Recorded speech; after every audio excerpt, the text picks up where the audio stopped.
ഇപ്പൊ നിങ്ങൾ പറഞ്ഞല്ലോ അതിൽ നിങ്ങൾ പ്രത്യേകം എടുത്ത് പറയുന്നത് നിങ്ങൾക്ക് ഓൾറെഡി ഒരു അഡിക്ഷൻ ഉണ്ട്, ലൈക്ക് നിങ്ങളെ ഇൻവോൾവ് ആക്കുന്ന അല്ലെങ്കിൽ നിങ്ങൾക്ക് ടൈം സ്പെൻഡ് ചെയ്യാൻ വേണ്ടിട്ട് ഇപ്പൊ സ്പോർട്സ് ആക്ടിങ് ഞങ്ങൾ അഡിഷൻ ആക്ടിങ്. അപ്പൊ പലരും ആ ഒരു സിറ്റുവേഷൻ ഇല്ലാത്തവർക്കാണ് ഇങ്ങനെ ഒരു സിറ്റുവേഷൻ ലൈക്ക് ഈ ഒരു അഡിക്ഷനിലോട്ട് പോകുന്നത്. തീർച്ചയായിട്ടും. അതായത് നമ്മളെ ഫുൾ ടൈം നമ്മളൊക്കെ വീഡിയോന്റെ ബാക്കിലാണ്, നേരം പുറത്ത പിന്നെ രാത്രി വരെ വീഡിയോ. ഈ ഒരു ചിന്തയാണ് ഞങ്ങളെ മൈൻഡ് ഫുൾ ടൈം ഉണ്ടാവുക. പിന്നെ അതെടുത്തിട്ടാണ് നടക്കുന്നത്. പിന്നെ ഞങ്ങൾക്ക് ഇവിടെ ഇതിനെ ഇത് ചെയ്യാനും സമയം കിട്ടണ്ടേ, ഒന്നിനും സമയം കിട്ടൂല ആർക്കും. പക്ഷെ ഇത് ഒരു സമയം ഇല്ലാത്ത ആൾക്കാർ, ഒരു പരിപാടികളൊന്നും ഇല്ലാതെ നടക്കുന്ന ആൾക്കാരുണ്ടല്ലോ, അവരാൾക്കാർ ഇതിന് ഏറ്റവും കൂടുതൽ അഡിക്റ്റ് ആവുന്നത്. അതേപോലെ തന്നെ നാട്ടിലെ ഗ്രൗണ്ടുകൾ ഇപ്പം കുറവാണ്. അത് മക്കള് ഗ്രൗണ്ടിൽ 5 മണിക്ക് ചായ കുടിച്ച് ഗ്രൗണ്ടിൽ പോകുന്ന, ഞാനൊക്കെ അങ്ങനെ പോയിട്ടുണ്ട്, നിങ്ങളും പോയിട്ടുണ്ട്. പക്ഷെ ഇപ്പൊ അതില്ല. 5 മണിക്ക് ഫോൺ വിളിച്ച പിന്നെ ഫോണിൽ തന്നെ ആയി കളി കാര്യങ്ങളൊക്കെ. അത് പറഞ്ഞപ്പോഴത്തെ മൂവി ഞാൻ റിവ്യൂ ഷോ കണ്ടായിരുന്നു.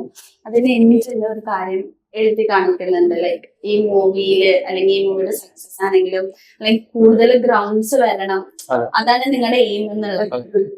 ഓരോ ടിക്കറ്റും ഒരു ഗ്രൗണ്ടിലുള്ള ടോക്കണാണ് പോസ്റ്ററിൽ പറയുന്നുണ്ട്. അതാണ് ഇതിലുള്ള ഏറ്റവും വലിയ മെസ്സേജ്. ഒരാൾ ഒരു ടിക്കറ്റ് എടുത്തിട്ടുണ്ടെങ്കിൽ അതൊരു ഗ്രൗണ്ടിനുള്ള ടോക്കണാണ്. അതെ, ഓരോ പഞ്ചായത്തിലും ഓരോ ഗ്രൗണ്ട് ജൂനിയേഴ്സ് കപ്പ്, അതാണ് അതൊക്കെയാണ് ലക്ഷ്യം. അത് ഒരു സിനിമ മുഖാന്തരം അങ്ങനെ കിട്ടാന്ന് പറയുന്നത് തന്നെ വലിയൊരു എന്റർടൈൻമെന്റിൽ ഉപരി നമ്മളൊരു ആശയം മുന്നിലേക്ക്. അതെ അതെ.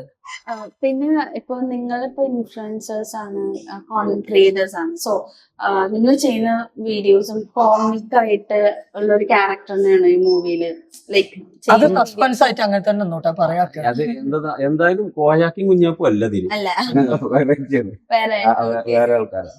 അപ്പൊ എങ്ങനെ ഉണ്ടായിരുന്നു നിങ്ങള് ഇപ്പൊ നിങ്ങള് കോണ്ടന്റ് ക്രിയേറ്റേഴ്സ് ആകുമ്പോ അതിൻ്റെതായ ഒരു ഡിഫറൻസ് ഉണ്ടല്ലോ മൂവിയിലോട്ട് വരുമ്പോ, ആ ഒരു ഡിഫറൻസ് എങ്ങനെ ഹാൻഡിൽ ചെയ്തു? അത് വീട്ടിൽ നല്ലോണം കുറക്കണം. സിനിമ വേറെ ലോക, റീലല്ല, റീല് പോലെയല്ല സിനിമ. ഞങ്ങൾ റീല് പറഞ്ഞ 1.5 മിനിറ്റിന്റെ ഉള്ളില് തികയ്ക്കുന്ന കാര്യങ്ങളാണ് ഈ കണ്ടന്റ് മാക്സിമം കിട്ടുന്നത്. അത് ഞങ്ങൾക്ക് കിട്ടുന്ന ഡെയിലി പ്രാക്ടീസ് ആണ് സിനിമയ്ക്ക് എത്താനുള്ള. കാരണം ഈ ക്യാമറയുടെ മുന്നിൽ പ്രേക്ഷകരുടെ മുന്നിൽ അഭിനയിക്കുക എന്ന് പറയുന്നത് തന്നെ ഒരു ഏറ്റവും കൂടുതൽ ഇംപ്രസ് ആയിട്ടുള്ള ഒരു കാര്യമാണ്. അപ്പൊ അത് ഞങ്ങളെ കൈകാര്യം ചെയ്യാന് ജൂനിയേഴ്സ്കാർക്ക് കഴിഞ്ഞു. സത്യം പറഞ്ഞാൽ അങ്ങനെ തന്നെ. ഈ സിനിമയ്ക്ക് എത്തുമ്പോൾ 2 സംഭവം മാറണം. ഒന്ന് റീലിന്ന് മാറണം, റിയലിന്ന് മാറണം. അതാണ് സിനിമ.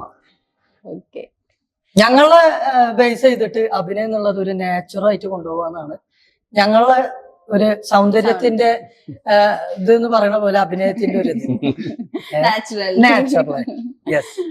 അപ്പൊ ഇപ്പൊ കാഴ്ചയാണെങ്കിലും റിയൽ ലൈഫിൽ അത്ലറ്റ് ആണെന്ന് പറഞ്ഞു. അപ്പൊ ചെയ്ത ക്യാരക്ടേഴ്സും അത്ലറ്റ് ആയിട്ട് അങ്ങനെ റിലേഷൻ ഇല്ലല്ലോ. അപ്പൊ ഈ മൂവിയിൽ വരുമ്പോ അത് കുറച്ചും കൂടെ റിലേഷൻ തോന്നിയോ? വർക്ക് ചെയ്യാൻ പറ്റി. അത് വർക്ക് എനിക്കത് എളുപ്പമാണ്. പക്ഷെ വേറൊരു അഭിനയം മാത്രം ചെയ്യുന്ന ഒരാളെ പിടിച്ച് സ്പോർട്സ് ചെയ്യിക്കുന്നത്, സ്പോർട്സ് മാത്രം ചെയ്യുന്ന ഒരാളെ പിടിച്ച് അഭിനയം ചെയ്യിക്കുന്നത് ബുദ്ധിമുട്ടാണ്. പക്ഷെ ഇത് രണ്ടും എനിക്ക് ചെയ്യാൻ പറ്റുന്നുള്ളത് ജുനേസ്കി ആയാലും ചെയ്യിപ്പിക്കാൻ പറ്റുന്നുള്ള ഒരു വലിയൊരു കാര്യമാണ്. മെയിനായിട്ട് ഇതിൽ കാസ്റ്റിംഗ് അടിപൊളിയാണ്. എല്ലാം കൊണ്ടും പറഞ്ഞ പോലെ കളിക്കണ ഒരാൾക്ക് ചിലപ്പോൾ അഭിനയിക്കാൻ അറിയില്ല, അഭിനയിക്കാൻ അറിയുന്ന ഒരാൾക്ക് ചിലപ്പോൾ അതേപോലെ കളിക്കാൻ അറിയില്ല.